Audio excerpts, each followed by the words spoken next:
Hello po! It's Teacher Joy and this is Teacher Joylyn Online Review. So kung bago ka pa lang po sa aking YouTube channel, pakiclick na po ang subscribe button para updated kayo sa mga panibagong videos natin. Alright, so kung nakita nyo naman ito ang video ito sa aking YouTube account, please add friend and follow me for more updates.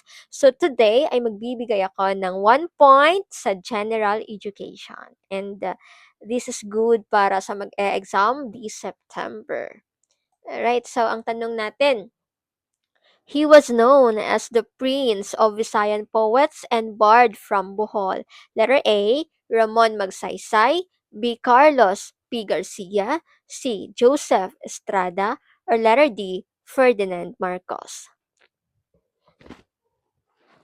Alright, so bago natin sagutan ang ating katanungan, I would like to invite everybody, especially sa lahat ng magti-take ng September exam this 2026, still open pa po ang ating private group chat and everyday may pa-drills, final blessings and pabaon. Kami na po ang bahala sa inyo in just a very affordable review enrollment fee, no, very affordable, kami na po ang bahala sa inyo. And for more details, you can message me on my Facebook account and see you there everyone. And please, kung wala ka pa pong balak mag-review na po habang maaga pa. Alright, so go back sa ating question. The Prince of Visayan poet and bard from Bohol, ang tamang sagot natin ay si Carlos P. Garcia. Carlos P. Garcia served as the 8th President of the Philippines, was born in Talibon, Bohol.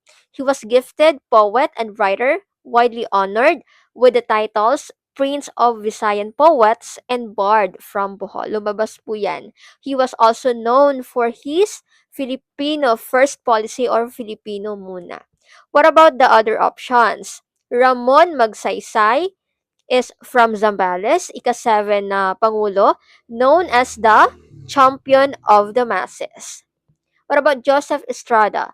Joseph Estrada is ika-13 na president natin from Manila, former actor and of course president. And Ferdinand Marcos is from Ilocos Norte, known for the Marcos administration and syempre yung kilalang-kilala sa kanya, the martial law era. Of course, siya yung ating ika-10 na president. For more updates, guys, follow me on my YouTube account and of course FB account, and of course gusto niyo naman po magkaroon ng private group chat, guidance, supported group, please message me on how to avail our final coaching and pabaon blessings. Thank you so much, everyone.